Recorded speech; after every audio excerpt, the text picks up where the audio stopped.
Sur le trajet, je roulais donc vers ici, et il y a un moment, avant d'arriver à Gap, je crois que c'est entre Grenoble et Gap, je prends une route, le GPS me fait prendre une route qui n'est pas très large, mais qui néanmoins permet d'avoir deux véhicules qui se croisent. Et à un moment donné, il y a une entrée de tunnel. Donc tu prends cette entrée de tunnel, moi je prends mon entrée de tunnel, j'allume mes feux avant d'entrer dans le tunnel, et je prends mon virage. Et là, c'est un virage à droite, il vient une Goldwing. Tu vois ce que c'est une Goldwing, hein? Une Goldwing, ça devait être un 1800, je pense, j'ai à peine eu le temps de le voir parce que il passait comme un boulet. Il était sur la ligne blanche.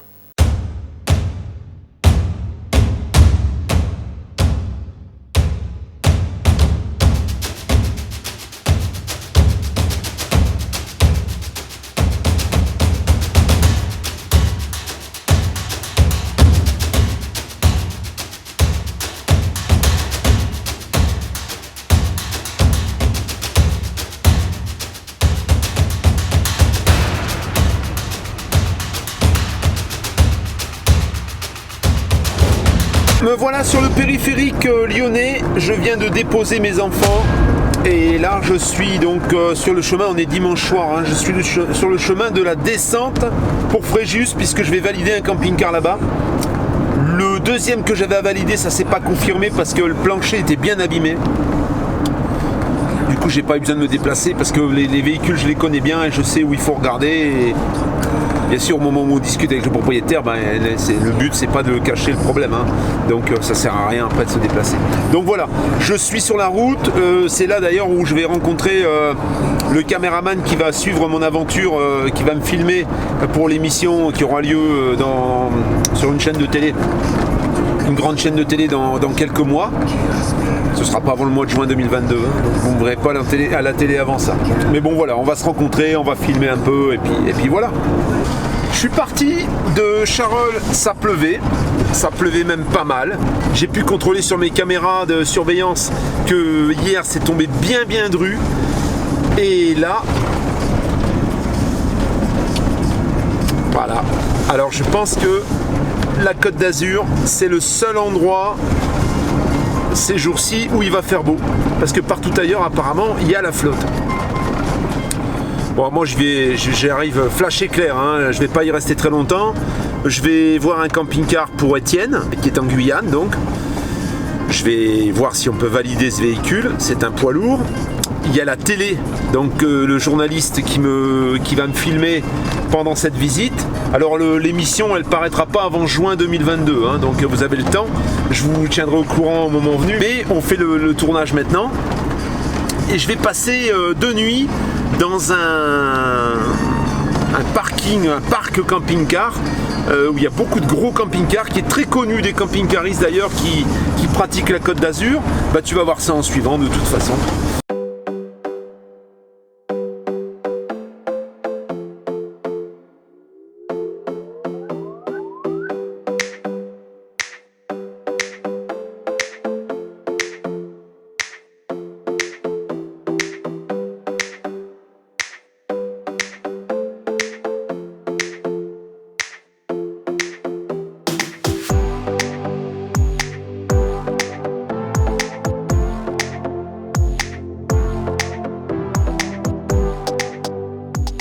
On vient de passer Sainte-Maxime, donc ici on est dans l'endroit le plus compliqué pour stationner en camping-car et tu vas voir la solution que j'ai trouvée donc. Bon, c'est pour 2 nuits seulement, hein. Mais voilà, ça a le mérite d'exister et c'est pas très loin de la mer en plus, ce qui en fait vraiment un endroit de choix. D'ailleurs, c'était complet. Si j'avais pas appelé ce matin, je pense que c'était mort en fait, hein. Je pense que j'aurais pas eu de place dans ce camping, dans cette aire de stationnement.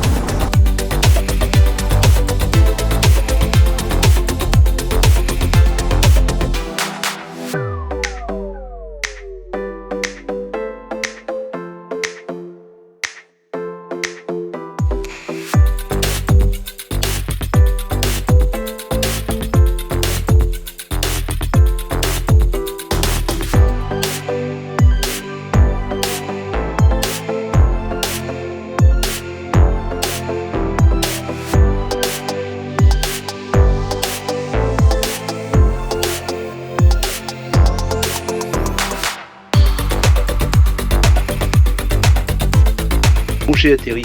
Eh bien, je suis aux Issambres, pas très loin de Saint-Égulphe, je crois, limite Saint-Égulphe. Je suis à quelques mètres de la mer, peut-être 50 mètres, tu vois, on va y aller tout de suite. Et je suis dans une aire de camping-car qui s'appelle Chez Marcel, ou Jackie, hein, parce que la figure emblématique de cet endroit, c'est Jackie. Donc, on va visiter l'endroit ensemble ensuite. Là, pour le moment, je vais prendre ma roue électrique et on va descendre sur le bord de mer. On va aller un peu respirer l'iode, ça va nous faire du bien. J'ai roulé quasiment depuis ce matin à 9h jusqu'à maintenant. On est 4h30. Je suis arrivé depuis un bon 3/4 d'heure parce que ici, il y a quand même quelques personnes qui me connaissent. On va aller voir la mer et puis on va revenir ici et je te ferai un peu la visite de cet endroit où il y a vraiment tout le confort. Les emplacements sont énormes. Franchement, c'est top niveau. En fait, voilà, l'entrée du parc camping-car ici. Et regarde, t'as la mer ici. On voit les camping-cars en dessous. C'est pas collé les uns contre les autres. Tu verras, je vais te montrer l'emplacement que moi j'ai tout à l'heure. C'est chez Marcel. On va monter un petit peu, que je te montre un peu là-haut, si on arrive à voir quelque chose. Voilà, tu vois, Air Camping-Car chez Marcel. Comme ça, tu peux voir un peu. Et il y en a encore là-bas en bas. En fait, quand tu viens ici, t'as pas trop le choix, t'as rien, et t'as pas le droit de stationner, et c'est bien écrit partout, ils se protègent vraiment de partout, t'as pas le droit. Donc à partir du moment où t'as pas le droit, il faut trouver, regarde ça la vue. Alors nous on est à ce niveau-là, je suis garé à ce niveau-là, on a quasiment la même vue. Quand tu montes un petit peu sur les emplacements du haut, t'as vue sur la mer. Alors la mer aujourd'hui, elle a une couleur spécialement belle. Hein. C'est toujours plein, donc il faut réserver à l'avance. Moi j'ai eu vraiment un coup de bol, c'est que ce matin il y avait un Morello qui partait et du coup il m'a trouvé une place vite fait, mais sinon t'as pas de place. Ah, tu vois, il y a des pistes cyclables partout en plus, regarde ça. Et là t'as la mer, voilà, t'as la mer. J'avais dit à Eva qu'il fallait qu'elle vienne. Piste cyclable qui longe de partout. En tout cas, ça fait vachement du bien parce que je suis parti de Charolles. Alors, on a eu des super temps, franchement, au début septembre. Mais je suis parti de Charolles, il pleuvait. J'ai raccompagné mes enfants donc hier soir sous une petite pluie à Lyon. Et j'ai pris la route. J'ai pris la pluie sur une partie de la route. En arrivant, donc je me suis arrêté dormir à la mur sur le parking de l'Intermarché parce que là, il n'y a rien. Il n'y a rien. Entre, je dirais un peu en dessous de Lyon, hein, quand tu es entre Lyon et Grenoble, jusqu'à après Grenoble, t'as pas d'aire de stationnement, t'as rien. Alors tu peux te stationner à l'arrache, hein, mais sur le trajet, j'ai pas trouvé grand-chose qui m'aurait permis de stationner en toute quiétude. Donc je l'ai pas fait. C'est surtout le secteur là où il y avait eu des youtubeurs qui avaient, ils avaient un ancien TP quelque chose, un Renault, et ils avaient été un petit peu, je crois qu'on leur avait pété le pare-brise, donc j'aime pas trop me garer dans des endroits, dans les villages où il peut y avoir des psychopathes qui en veulent au pare-brise des camping-cars. Ici, pour pas se faire écraser, tu passes en dessous de la route. Un petit canal, c'est un peu de flotte là.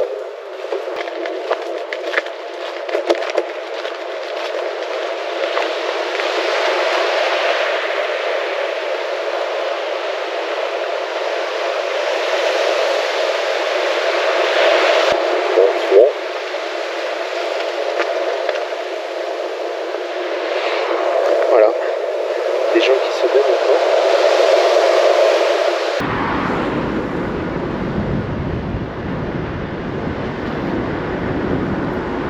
C'est l'accueil. Hein, et ensuite, tu vois, tu as camping-cars qui sont garés. Tu en as également ici en bas, tu vois. Là, de ce côté. Là, ici, tu as... Bonjour. Et moi donc je suis là-haut parce qu'il y a trois niveaux en fait. Il y a plusieurs niveaux. Alors, tiens, regarde. Là, Il y a du thym, du romarin, il y a tout ce qu'il faut. Tu vois. Et ici, là-bas au bout, c'est les sanitaires. Alors, on va revenir à pied. Là, tu vois, moi je suis garé là. Au calme, tranquille. Et des beaux emplacements. Il est là, sagement, bien garé. Donc tu peux venir avec des très très gros véhicules. Hein, parce que là, il y a même des camping-cars américains qui font 12 mètres et qui viennent ici. Et alors quand tu es en haut, je sais pas si on va voir. Voilà, sur les emplacements du haut, tu vois la mer. Alors comme tu peux le voir, tu as des beaux emplacements, tu vois, j'ai le camping-car là, et puis là tu as toute une place pour pouvoir y mettre tes chaises, tes tables, sortir ton store, etc.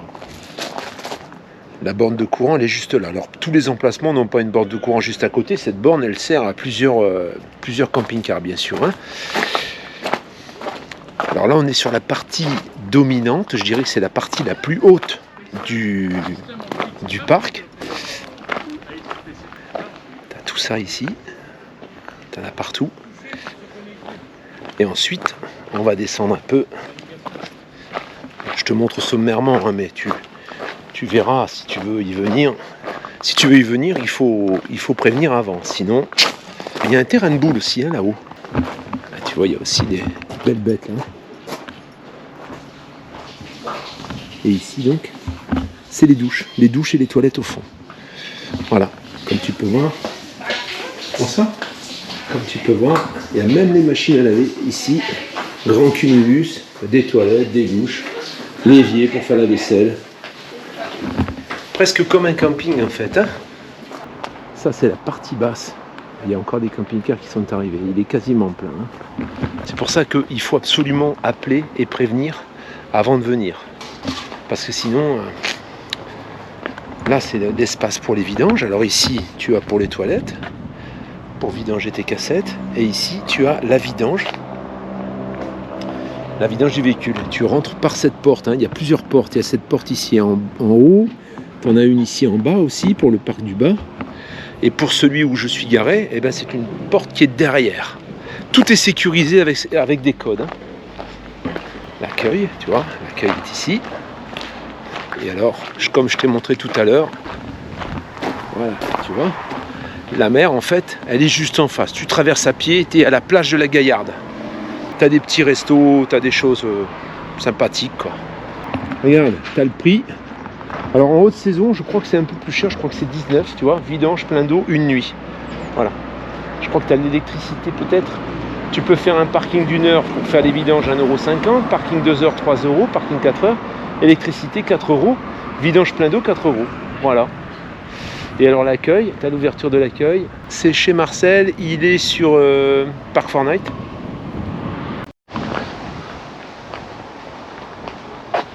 Les poubelles aussi. Tu as les poubelles sur place, bien sûr. Heureusement d'ailleurs, tu vas me dire. Tu as le terrain de boule. Voilà.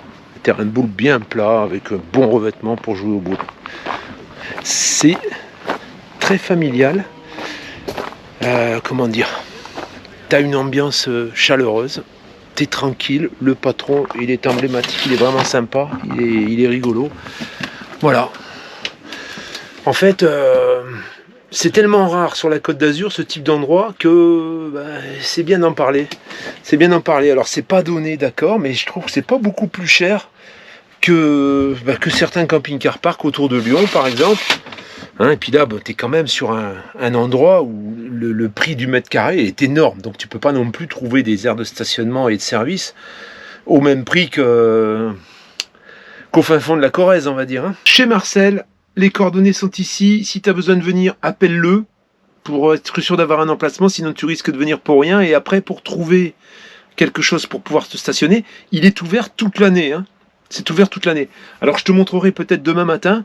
Il y a une plage à quelques centaines de mètres d'ici, à côté de la plage qu'on a vue tout à l'heure, réservée aux chiens.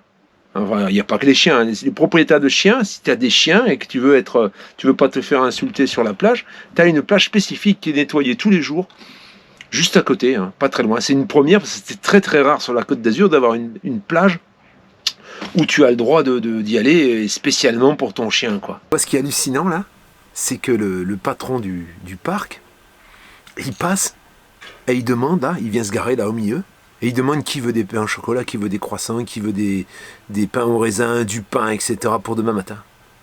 Donc là, moi j'ai commandé un pain au raisin, 2 croissants, comme ça il y a un croissant pour mon ami Charles qui va passer me filmer, et je vais aller récupérer ça à l'accueil, qui est à quelques mètres. Hein. Demain matin, j'ai pain au raisin et croissant. C'est quand même ça, c'est du service grand luxe. Hein.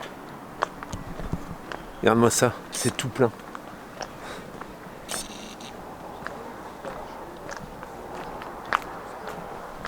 Alors, on va aller voir la lune. Excuse-moi, hein, mais il y a une lune rousse magnifique. La lune, elle est rouge. Rouge orangé, magnifique. Je sais pas si tu vois bien à l'écran, mais...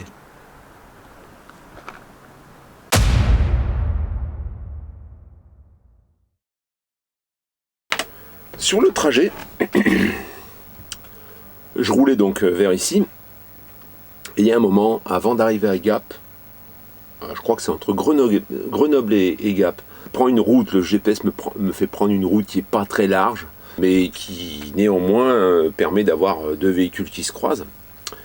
Et à un moment donné, il y a une entrée de tunnel. Donc tu prends cette entrée de tunnel, moi je prends mon entrée de tunnel, j'allume mes feux avant d'entrer dans le tunnel, et je prends mon virage. Et là, c'est un virage à droite, il vient une Goldwing. Tu vois ce que c'est une Goldwing, hein? Une Goldwing, ça devait être un 1800, je pense, j'ai à peine eu le temps de le voir parce que il passait comme un boulet. Il était sur la ligne blanche. Ça veut dire que lui, il prenait son virage à gauche, plutôt que d'être au milieu de la voie, eh ben, il était presque... Disons que sa roue était sur la ligne blanche et du coup, la moto, elle mordait sur ma place, en fait. Donc moi, je me suis serré. Le tunnel, il est rond, hein. Alors j'ai toujours la hantise parce que j'ai conduit quelques camions et que c'est vrai que la hauteur, quelquefois, elle peut venir toucher le haut du tunnel, tu vois. Donc j'ai serré, j'ai dû raser la bordure de très près et j'ai évité la moto. Supposons que cette moto, elle me percute. Si j'ai pas de témoin, comment je fais pour faire valoir mon bon droit? Comment je fais pour prouver que la moto, elle n'était pas dans sa voie? Tu vois? Je peux pas, en fait. Qu'est-ce qu'on va me dire? On va me dire, si ça se trouve, c'est moi qui étais sur la ligne blanche. Si ça se trouve, c'est moi qui débordais avec mon gros véhicule.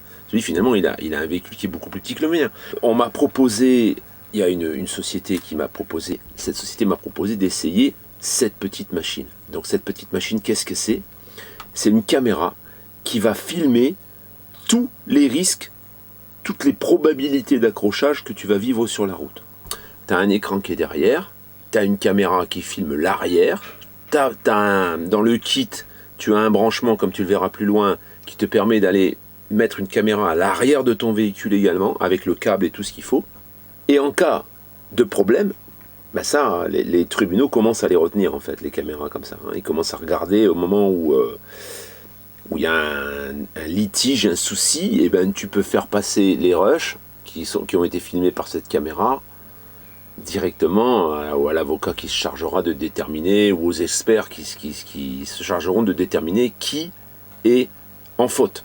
Dans le cas d'un accrochage avec cette moto, ça aurait pu montrer que lui, il n'était pas sur sa voie.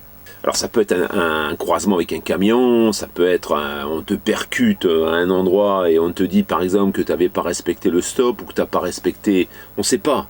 Tu vois, si par exemple tu te fais percuter par une moto à une intersection ou même un véhicule et que toi tu sortais de ton stop, seulement tu étais en aveugle, tu voyais pas et le véhicule arrivait comme un boulet. Ça va pouvoir montrer et prouver tes dires. Voilà. Par contre, si toi tu es en tort, là, ça le montrera aussi. Hein. Donc c'est pour cette raison qu'en suivant, tu vas voir un petit peu comment ça fonctionne. Alors là, on est sur du haut de gamme, hein. On n'est pas sur un truc à 3 francs 6 sous. On est sur un truc qui coûte un petit peu d'argent, hein. Je t'en parlerai à la fin. C'est pas quelque chose que tu achètes tous les ans, tous les mois. Donc moi, je suis plutôt partisan de la qualité. Hein. J'aime pas payer le moins cher possible pour avoir quelque chose qui tient pas dans le temps. Ça m'intéresse pas. Comment ça se passe? Il y a le branchement 12 volts qui est ici, donc c'est un USB-C, hein. un USB qui fonctionne dans les deux sens. Une fois qu'il est branché, donc là tu as une prise allume-cigare que je te montrerai ensuite, je te montrerai l'installation. Eh bien, voilà, tu as cette caméra qui filme là, sur un petit écran là, et tu as l'écran de devant. Alors il est beaucoup plus large qu'un 16/9 pour pouvoir vraiment prendre très large, et tu vois parfaitement. Alors même dans le sombre, il y a une super, franchement un super écran de super luminosité. Voilà. Et alors, ensuite, bah, tu paramètres un petit peu toutes tes données, tout ce que tu veux. Tu peux rentrer ton numéro d'IMAT, etc. en appuyant sur la touche menu. Alors, enregistrement en boucle, ça veut dire qu'il va t'écraser à chaque fois les rushs. Hein. Au fur et à mesure que la carte se remplit, il va tout écraser. Résolution, alors résolution, là, moi je l'ai mis parce que je voulais te montrer des rushs de ce que j'ai filmé. Donc on va appuyer sur OK ici. Voilà, donc avant cabine arrière. Tu as avant cabine, alors c'est selon ce que tu as branché. Moi par exemple, c'est avant cabine. Hein, j'ai pas l'arrière, hein, puisque je ne l'ai pas branché. Voilà. Et ensuite tu choisis la résolution. Donc là, on est par exemple en 2060 par 1080, on est en 25 images par seconde. Mais je peux passer dans des résolutions un peu plus basses, tu vois. Donc 1080 par 1720 par exemple, ça prendra beaucoup moins de place sur la carte. Tout dépend de ce que tu veux en faire, encore une fois. Tu vois, tu peux descendre très bas. Hein. Tu peux descendre par un 720 par 720. 720 par 1080. Donc ensuite, à chaque fois, bah, tu appuies sur menu pour revenir. Alors, on a dit enregistrement en boucle. IR LED. Alors, qu'est-ce que c'est l'IR LED? C'est la vision nocturne. Auto, activé, désactivé. Voilà. Donc, moi, je l'ai mis en auto. Le capteur G. Qu'est-ce que c'est le capteur G? C'est la sensibilité. Donc souvent il est sur 3, voilà. Alors, tous les risques de tout ce qui pourrait ressembler à une collision est classé dans un dossier différent. Ça veut dire que ce dossier-là n'est pas écrasé, bien sûr. Hein. Donc là, je pèse sur OK, sur le capteur G. Donc ensuite, je défile encore. On a l'enregistrement audio. Moi, j'ai mis oui. Le mode stationnement, ça sous-entend que quand tu es stationné, eh bien, ça continue à filmer pendant 24 heures les éventuelles dégradations, vols, etc.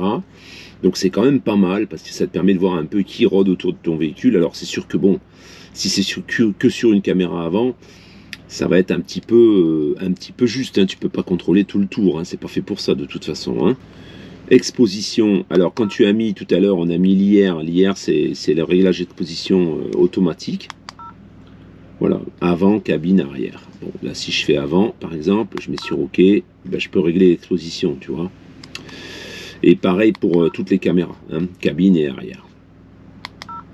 Ça c'est vraiment pour dire d'affiner les réglages. Moi je trouve que les réglages de pré-programmés dedans sont super. C'est ton numéro de plaque, le timbre de la plaque, je sais pas. Timbre de numéro, timbre de vitesse, timbre GPS. Ça c'est le son à chaque fois qu'il y a quelque chose qui se déclenche. Rotation de l'affichage, si tu tournes la caméra dans une orientation particulière. Laps de temps, c'est pour le time-lapse en fait. Tu peux faire une photo tous les minutes, 5 photos par minute, par seconde plutôt. Une photo par seconde, 5 photos par seconde. C'est quand tu décides de l'utiliser comme un time-lapse, ça veut dire que ça va te filmer ce qui se passe, ça va te faire un film accéléré en fait. Lumière d'enregistrement, ça c'est le flash. Voilà, là il est activé, en cas de nuit c'est la vision nocturne en fait. Hein. Les paramètres, ça c'était pour la caméra, mais dans les paramètres tu peux régler également le niveau de détection, la sensibilité de détection d'accident. Voilà, alors la langue, bon, ça on connaît, formater, ça c'est pour formater ta petite carte quand tu l'as mise dedans. Notification de format, c'est pour te prévenir qu'il faut formater ta carte, et ben c'est pour voir ce que tu as filmé en fait. Voilà, les événements, le normal et tout. Les événements, c'est tout ce que tu as risqué, tout ce qui pouvait éventuellement ressembler à un accident. Donc au moment où tu l'as choisi, alors on va remonter un peu à hier, voilà, et pour le visionner, ben, tu appuies sur OK, et voilà, tu vois. Ça filme plutôt pas mal, mais je vais te montrer ça sur le grand écran. Tu vois, tu peux accélérer. Tu vois, regarde, en restant appuyé même, ça t'accélère tout. Voilà, alors là-dedans est classé tous les risques que tu as pu croiser sur ton chemin. C'est pas un truc que j'ai l'habitude de faire, mais là, j'ai pas pu résister.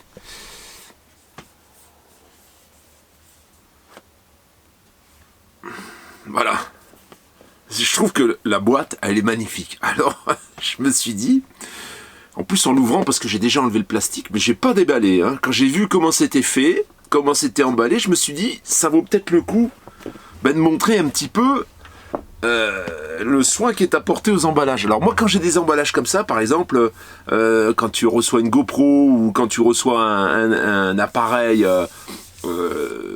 comme un téléphone, par exemple, où c'est vraiment super emballé, tu vas me dire, ouais, c'est pas très écolo, mais ça donne quand même envie, quoi. Alors, on va voir ensemble ce qu'il y a dedans. On a la notice, 2 boîtes dedans, tu vois. 2 boîtes qui rentrent parfaitement. Ça, je trouve ça, franchement, je pense que ils se creusent la tête pour faire des emballages sympathiques. Et moi, j'ai pour habitude de garder les emballages parce que je me dis, si un jour je dois faire suivre, revendre ou je ne sais quoi, voilà, ça s'ouvre ici. Alors là, je pense qu'on doit avoir l'engin en question. Ça, c'est la caméra arrière. Alors la caméra arrière, pour moi, ça va être un peu compliqué. Je pourrais la mettre sur le côté éventuellement, qui se colle, tu vois, ici. Je pense que ça se colle sur le pare-brise. Moi, je vais la mettre sur un côté, certainement. Le petit pads autocollant, un câble. Il y a un câble qui va de l'appareil jusqu'au cul. Et je pense que j'en ai largement assez. Je vais peut-être quand même pouvoir le mettre au fond. Ça permet de pouvoir filmer les problèmes à l'avant et à l'arrière. Je sais pas si là dans cette vidéo je vais te tester l'arrière parce que je suis sur la route et je vais pas avoir le temps matériel de faire passer ce câble jusqu'à l'arrière. Encore ici.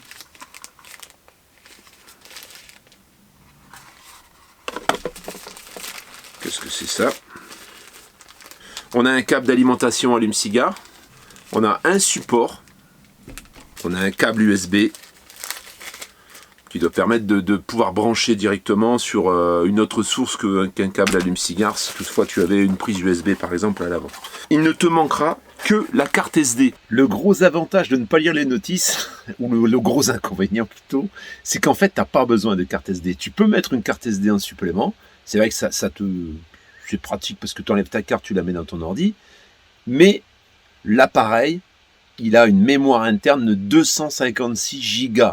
Ce qui veut dire que 256 Go, même si tu filmes en 4K, tu peux en mettre. Hein.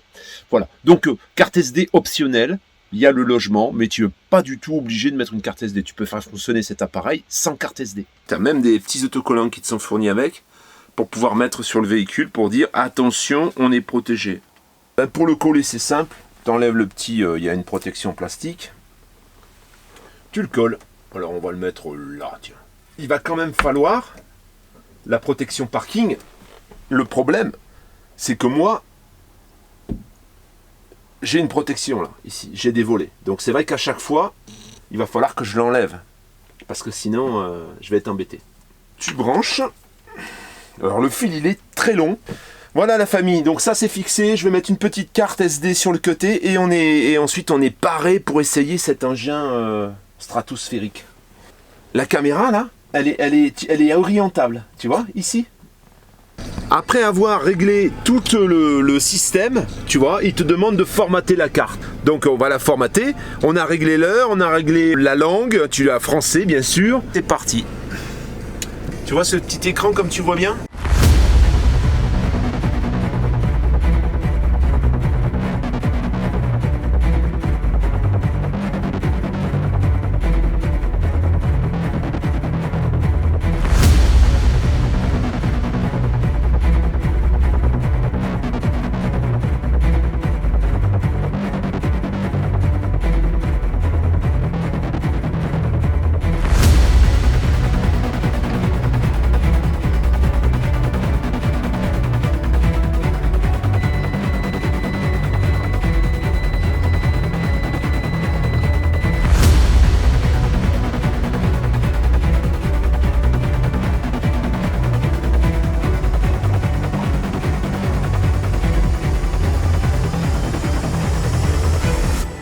Combien ça vaut ça, cette petite machine, cette petite merveille? Tu vois, l'écran est orientable ici. Hein. Ça, la petite caméra intérieure, elle est orientable. Et ensuite, la grande caméra, tu l'orientes avec la rotule qui est là.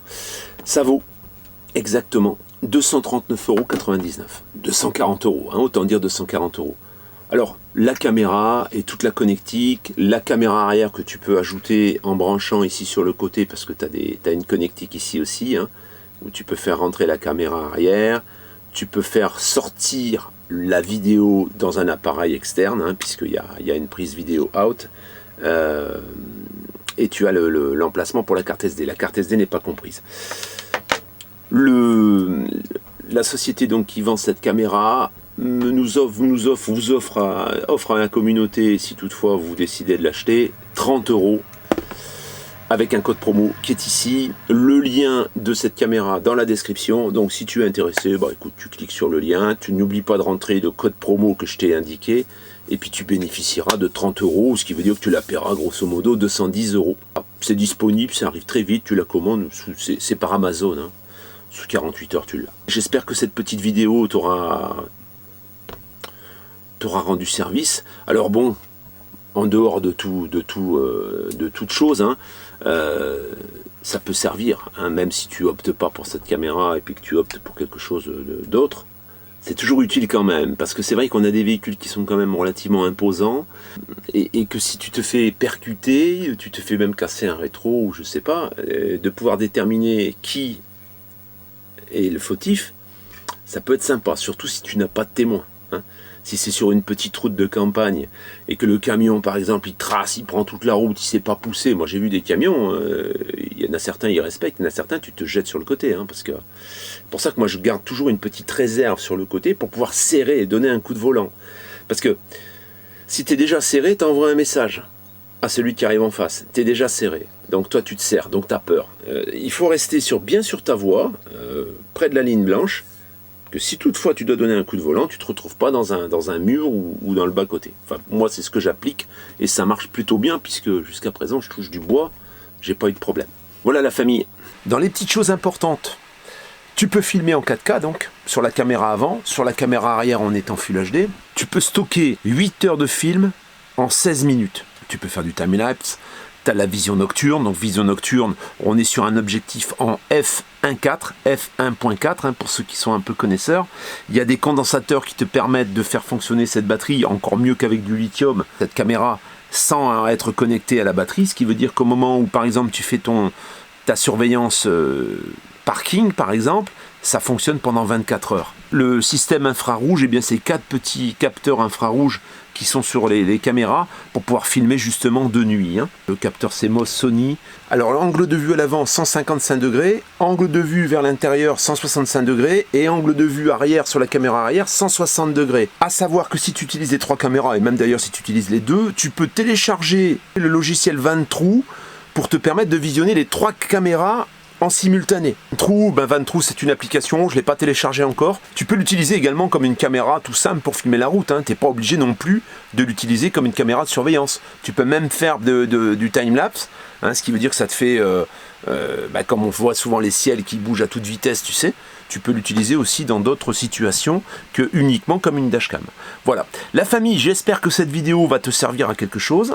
Je te souhaite une bonne fin de journée. Je te donnerai des news certainement de ma visite du Fleurette que je fais tout à l'heure à 14 h. Finalement, ça s'est un peu retardé. Et puis, je te parlerai peut-être un petit peu aussi du contact que j'ai eu avec Charles, donc, qui vient me filmer pour M6. Voilà. Hein, si toutefois, bien sûr, il accepte, peut-être on le verra à la caméra, je sais pas, on verra bien. Donc, je te dis à tout bientôt. Certainement des nouvelles jeudi soir ou vendredi soir plutôt. Hein. Tu auras certainement une vidéo vendredi soir. Ciao la famille, à tout bientôt.